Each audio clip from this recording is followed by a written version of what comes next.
with forward Josh Currie as we work through these exit interviews for 2023-24. First-year Senator, but far from a first-year player in the league. Not to date you or anything, but thanks for taking the time, man. Appreciate it. No, thanks, buddy. I appreciate it. How was the season for you? You spent the last couple of years overseas. You come back to North America, back to Canada, and you made a pretty big impact for this club, at least from where I'm sitting. Yeah, no, it was great. I had an awesome year. The organization was great to me. The coaching staff was fantastic, and just the guys that I got to play with this year and I got to meet. So just from that standpoint, I had an awesome year. I really enjoyed my time here, and I mean, yeah, I thought I had a good year personally, and as a team, I thought we did some great things. We did a lot of first year as an organization, which was nice. But yeah, overall, I'm going to look back on this year as it was a good success. I wish we would have done more in the playoffs, but at the end of the day, I think overall it was a blast, and I'm glad that I was able to play here. Yeah, I think everybody kind of shares that sentiment that it would have been nice to go further, and you were so close as well. It's frustrating to kind of go out the way that this group did with how hard you worked and how well you played, but a successful season nonetheless. And as we kind of talked about with Angus Crookshank, setting the building blocks, the foundation for what is still a relatively young franchise in this league to grow. There must be some pride in being a part of that. Yeah, no, for sure. I mean, anytime you're able to be a part of a first for an organization, it's pretty special. It's something you don't take for granted. And yeah, I think Belleville kind of said it there at the end of the last game there when the season was kind of over, is that we kind of set a standard here, I think, of for future groups and future, guys that come here, that, this team, wants to make the playoffs. It should make the playoffs, and it wants to go far in the playoffs. And I think that it's just cool to be a part of that group. That was the first team to get in the playoffs, win a round.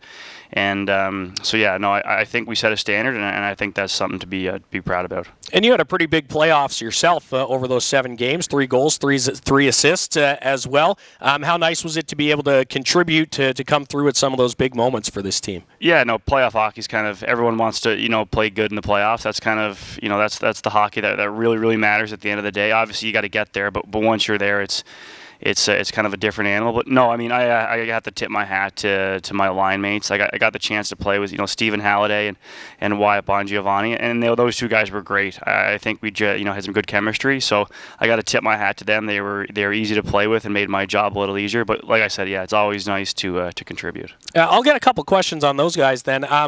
Both players who came in right basically near the end of the season. They played less than 20 games with the team before the playoffs started. And you'll play with different line mates all the time, but how do you kind of work in with guys like that so quickly and I guess find the quick success that you were able to as a group? Yeah, no, sometimes you never know, right? Like when guys come in late, you don't know how it's going to go because, you weren't there with training camp and them. You weren't there, you didn't get to really see what they are as players. They're kind of just thrown into the fire right away. And especially when we were kind of in the thick of it trying to make the playoffs. But I mean, you got to give the scouting job and management a good job, tip their cap. They did a good job, scouting these guys and bringing them in, and they were just easy to play with, and they were also just great guys off the ice. I think if, you can communicate and get along with guys off the ice, I think it translates to on the ice product, and, those were 2 guys. I sat beside them actually in the room, so that made it a little easier. I could kind of talk to them and what we want to do here and what we want to do there, and I think that was kind of a big help for us. Bonjo's played in the league for a few seasons, but Stephen Halliday is a pure rookie right out of college. You probably wouldn't have known it if you had just turned on the game and watched him play. What was it like from, I guess, the player's perspective to see a guy come in like that and just find some fast success? Yeah, no, it's impressive. This isn't an easy league to play in by any means. I mean, it's tough. There's a lot of changing roster moves. There's a lot of things that happens throughout a season. But I mean, he came in and he was fantastic. I think that just goes to show how good of a player he is and how good he can be when he gets a full season training camp kind of under his belt. But I think as the year went on there and the playoffs went on, I think guys on our team really started to realize how good he was. Mm-hmm. And he led the team in points. He was, second in the league, and he was doing some really good things. And so I think he's going to be a great player. And it was fun to be a part of and watch him and just get to play on his line. Take a couple more minutes here with Josh Currie.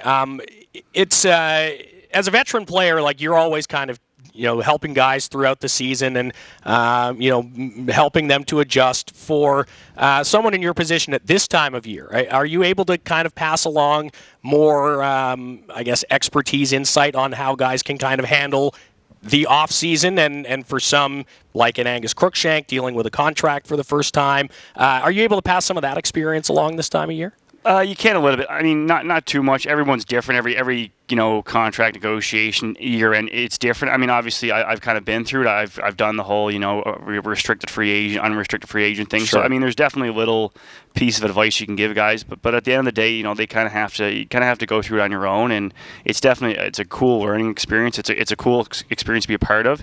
But I definitely think it'll help you grow as a player and just as a man, being able to kind of navigate those situations and learn learn on your own. But I definitely, if guys want advice or anything, I'm always willing to give it. But it's a good experience. It's a fun time, and I just tell them to enjoy it. Like, this is, you had a good season. It's a lot of fun to kind of negotiate and do that stuff. It's a different part of hockey that people don't get to see, but it's definitely exciting. Yeah, and for sure, different for every player, obviously. Lastly, what's the summer look like for you? Obviously, the gym, etc. But what else will you get up to for the next few months? Yeah, no, I'm just looking forward to going just back home with my wife and my daughter to spend our first full summer in our house together. So that's kind of that'll be exciting, just to be a family.